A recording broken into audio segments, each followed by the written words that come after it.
서울시 서초구 서초동입니다. 교대역 도보 2분 이내에서 상가를 발굴해 보겠습니다. 현재 시세입니다. 매매 금액 3억 5천에서 4억 5천만 원에 잡혀 있고요. 대출 가능 금액 1억 8천에서 2억 2,500만 원 예상할 때 실투자금 1억 2천만 원에서 1억 7,500만 원까지 접근해 볼 수가 있겠습니다. 서초구 서초동에서 대표적인 수익형 부동산 상가를 발굴해 보도록 하겠습니다. 본부장님, 일단 상가를 찾으려면 유동 인구가 좀 보장된 지역으로 들어가 봐야 될 것 같아요. 네, 맞습니다.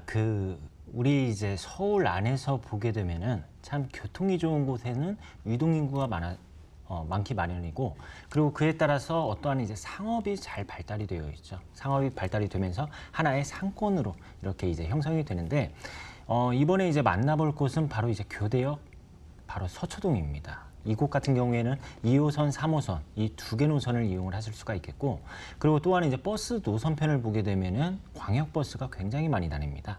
이러한 교통망을 가지고 있고, 그리고 또 이제 서울에서 지방에서 서울로 진입을 하기 위해서 어떠한 방법이 있습니까? 바로 이제 하나의 버스편이 있는데, 강남고속터미널과 그다음에 남부터미널이 바로 서초동 안에 이 지역 인근에 있다 보니까 지방에서도 손쉽게 서울에 올라와서 진입이 가능한 곳이다. 이렇게 이제 말씀을 드릴 수가 있겠습니다. 그리고 이곳은 이제 강남권의 이제 업종들, 이제 사무실에 대한 이러한 이제 업종들을 하나하나 이렇게 보게 되면은 IT 업종이라든지 교육시설이라든지 이런 이제 굉장히 다양한 업종들이 있습니다. 이곳 같은 경우에는 특히 이런 이제 다양한 임대가 가능한 이유가 일단은 교통이 좋고, 그리고 여기에서 뒷받침을 할 수 있는 게 어떠한 이제 수요들, 어떠한 이제 판매 수요라든지 또는 업무 시설에 대한 수요들, 이러한 수요들이 굉장히 탄탄히 뒷받침을 하고 있다 보니까 어떻게 보면 상가를 하기에 있어서 굉장히 탁월한 입지가 아닐까, 이렇게 이제 정리를 하도록 하겠습니다. 서초구 서초동에서 상가를 한번 찾아보고 있는데요. 아무래도 본부장님, 상가하면은 더더욱 혼자 투자하기가 좀 힘들 것 같은데 호재까지 저희에게 한번 정리를 해주시죠. 네, 이제 직접적인 어떤 이제 호재를 한번 말씀을 드리면은, 지금 현재로서도 지금 업무 시설, 그러니까 법조타운, 서초동에 위치해 있는 법조타운, 그리고 교통이 좋다 보니까 IT 업종이라든지 교육시설, 이러한 다양한 임대차 수요들이 있는데, 중요한 거는 교대역 인근으로 또 하나의 업무 시설이 계획 중에 있다라는 점입니다. 우리가 서울 안에서 이러한 대규모의 업무 타운이 들어섬에 따라서 그 일대 부동산 가격 어떻게 됐습니까? 상승을 했습니다. 어쩔 수가 없기 마련이겠죠. 그 이유가 업무 시설이 들어섬에 따라서 그 건물 안에 어떠한 상주인구, 종사자, 이러한 근로자 수가 증가를 하다 보니까 그 일대에 있는 부동산 가격이 임대가라든지 또는 매매가라든지 이러한 것들이 계속해서 오를 수밖에 없다라는 점 말씀을 드릴 수가 있겠습니다. 그런데 이제 강남역 일대, 바로 이제 롯데칠성 부지에, 이 부지 같은 경우에는 지금 현재로서는 음료수 창구로 쓰고 있는데, 이렇게 이제 총 4개 동으로 복합식으로 지어진다고 합니다. 이러한 계획들이 계속해서 나오고 있는데, 쉽게 설명을 해드리면은 착공이라든지 완공이라든지 이러한 이제 시기가 도래를 했을 때에는 분명한 거는 단계적으로 상승을 한다라는 점, 그 일대에는 단계적으로 상승을 한다라는 점 꼭 기억을 하시면 좋을 것 같습니다.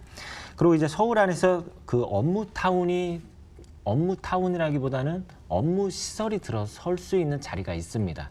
그게 바로 이제 정보사 부지인데, 하단에는 이미 정보사 터널이 개통이 되었죠. 이 지하 터널이 개통이 되고, 그리고 그 지상부에는 업무 시설을 개발을 한다고 하는데, 그 규모를 한번 비교를 해보도록 하겠습니다. 그 규모를 말씀을 드리면은 강남의 옛 한전부지, GBC, 그리고 롯데칠성 부지, 이렇게 대지 면적을 비교를 했을 때에는 바로 이 정보사 부지의 업무타운이 면적이 더 큽니다. 그렇다 하면은 이 지역, 바로 이 서초동 안에는 다양한 이런 이제 업무 시설이 있다고 말씀을 드렸는데, 계속해서 업무 시설들, 바로 양질의 일자리가 들어섬에 따라서 고소득자가 계속해서 늘어날 수 있는 지역이다. 이렇게 정리하도록 하겠습니다. 이제 상가를 본격적으로 찾아보도록 하겠습니다. 본부장님, 교대역 인근에 이미 정말 수많은 상가들이 들어와 있는데 우리들의 수익을 좀 쭉쭉 늘려줄 상가 어떻게 찾아볼까요? 그렇죠. 제가 앞서서도 말씀드렸다시피 상업시설이라든지 상가 굉장히 많습니다. 그런데 그 건축물들의 연도, 그러니까 완공된 시기를 보게 되면은 대부분 90년대 초반 또는 90년대 중반입니다. 쉽게 말해서 노후된 건축물이 많다라는 점이죠. 아직까지는 신축에 대한 공급이 희소한 지역이다. 이렇게 이제 말씀을 드릴 수 있기 때문에 신축에 대한 프리미엄을 가지고 있는 지역이다. 그리고 이제 두 번째로는 이곳은 이제 상업시설도 물론이고 업무시설까지 잘 발달이 되어 있는 곳 중에 하나입니다. 그러다 보니까 다양한 임대 수요층이 가능하고 그리고 대규모의 개발 호재의 중심지에 위치해 있다 보니까 집가 상승에 있어서 직접적인 영향권이 있다. 그리고 마지막으로 이곳은 그 판매시설, 업무시설 굉장히 다양하게 임대를 놓을 수 있다 보니까 안정적인 임대 시장을 가지고 있다. 이렇게 정리하도록 하겠습니다. 가장 포인트로 신축 상가를 좀 찾아보시면 좋을 것 같네요. 이제 마지막으로 시세에 대한 조언까지 한번 이어가 보도록 하겠습니다. 네, 마지막으로 그 시세 한번 알아보도록 하겠습니다. 매매가로는 3억 5천에서 4억 5천만 원 정도 이렇게 예상을 해볼 수가 있겠고요. 그리고 이제 임대가를 한번 알아보도록 하겠습니다. 임대가로는 보증금 4천에서 5천. 그리고 월세로는 150에서 170 정도가 예상이 되고 그리고 여기에서 이제 대출을 일으켜서 실제 투자 금액으로는 1억 2천에서 1억 7천 5백만 원이